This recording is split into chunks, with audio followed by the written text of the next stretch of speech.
बोलिए महावीर स्वामी की जय। जय बोलिए अरहत परमेष्टि भगवान की जय।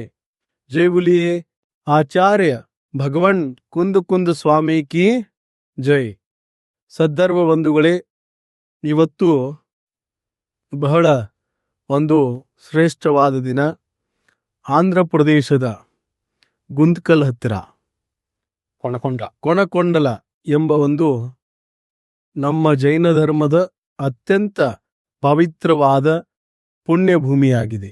ಭಗವಾನ್ ಮಹಾವೀರ ಸ್ವಾಮಿಯವರ ನಂತರ ಆಚಾರ್ಯರು, ಉಪಾಧ್ಯಾಯರು ಮತ್ತು ಸರ್ವಸಾಧುಗಳು ಅನೇಕ ಪರಂಪರೆಯಿಂದ ಸಾಧು ಸಂತರು ಆದರೂ ಕೂಡ ಸರ್ವಮಾನ್ಯ ಎಲ್ಲ ದಿಗಂಬರ ಪರಂಪರೆಯಲ್ಲಿ ಎಲ್ಲ ಆಚಾರ್ಯರು ಶ್ರೇಷ್ಠ ಇದ್ರೂ ಉತ್ಕೃಷ್ಟ ಭಗವಾನ್ ಮಹಾವೀರ ಸ್ವಾಮಿ ಮತ್ತು ಗೌತಮ ಸ್ವಾಮಿ ಆದಮೇಲೆ ಅತ್ಯಂತ ಸರ್ವಶ್ರೇಷ್ಠ ಆಚಾರ್ಯರಲ್ಲಿ ಯಾರಾದರೂ ಇದ್ದಾರೆ ಅಂದರೆ ಅವರು ಆಚಾರ್ಯ ಕುಂದ ಸ್ವಾಮಿ ಅವರು. ಯಾಕಂದ್ರೆ ಗ್ರಂಥಗಳಲ್ಲಿ ಹೇಳಿದ್ದಾರೆ, ಮಂಗಲಂ ಭಗವಾನ್ ವೀರೋ ಮಂಗಲಂ ಗೌತಮೋಗಣಿ ಮಂಗಲಂ ಕುಂದಾದ್ಯೋ ಜೈನ ಧರ್ಮೋಸ್ತು ಮಂಗಲಂ. ಅಂತಹ ಕೊಂಡಲ ಪವಿತ್ರ ಕ್ಷೇತ್ರದಲ್ಲಿ ನಾವೆಲ್ಲ ಇದ್ದೇವೆ.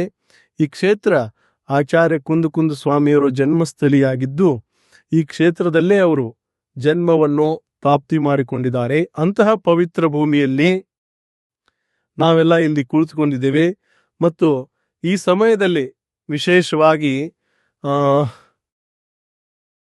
ಶ್ರೀ ಜೈನಾಗಮ ಪ್ರತಿಷ್ಠಾನ ರಿಜಿಸ್ಟರ್ ಬೆಂಗಳೂರು, ಎಲ್ಲ ಬೆಂಗಳೂರಿನ ನಮ್ಮ ಪ್ರತಿಷ್ಠಾಚಾರ್ಯರು, ಪುರೋಹಿತರ ವರ್ಗದವರು ಮಾರ್ಚ್ 1ನೇ ತಾರೀಕು ಏನು ಭಾನುವಾರ ಇದೆ, ಒಳ್ಳೆ ದಿನ, ಶುಭ ದಿನ. ಆ ದಿನದಂದು ಕರ್ನಾಟಕ ರಾಜ್ಯ ಮಟ್ಟದ ಜೈನ ಪರಂಪರೆಯ ಉಪನಯನ ವಿಧಿ, ರಥೋಪದೇಶ ವಿಧಿಯ ಕಾರ್ಯಕ್ರಮವನ್ನು ಏನು ವಟುಗಳಿಗೆ 8 ವರ್ಷ ತುಂಬಿದ ನಂತರ ಎಲ್ಲ ಮಕ್ಕಳಿಗೆ ರಥೋಪದೇಶವನ್ನು ಮಾಡುತ್ತಾರೆ. ಅಂತಹ ರಥೋಪದೇಶ ಕಾರ್ಯಕ್ರಮವನ್ನು 1 ಮಾರ್ಚ್ 2026ರಂದು ಕರ್ನಾಟಕದ KJ ಭವನದಲ್ಲಿ ಇರುತ್ತದೆ.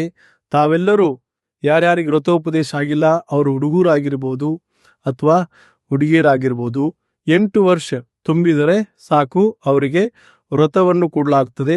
ತಾವೆಲ್ಲರೂ ಈ ಕಾರ್ಯಕ್ರಮಕ್ಕೆ ಭಾಗವಹಿಸಿ, ಹೆಚ್ಚಿನ ಸಂಖ್ಯೆಯಲ್ಲಿ ಭಾಗವಹಿಸಿ ಹೇಗೆ ವ್ರತವನ್ನು ಕೊಡುತ್ತಾರೆ ಎಂದು ತಾವೆಲ್ಲ ನೋಡಬಹುದು.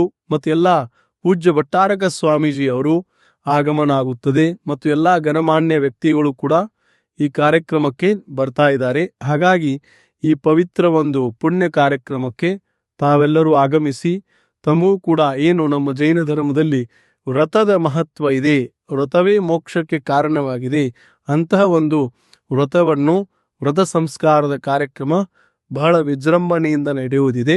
ತಾವೆಲ್ಲರೂ ಆಗಮಿಸಿ ತಮ್ಮೆಲ್ಲರಿಗೂ ಶುಭವಾಗಲಿ, ಮಂಗಲವಾಗಲಿ. ಜೈ ಬುಲಿ ಆಚಾರ್ಯ ಕುಂದ ಸ್ವಾಮಿ ಕಿ ಜೈ.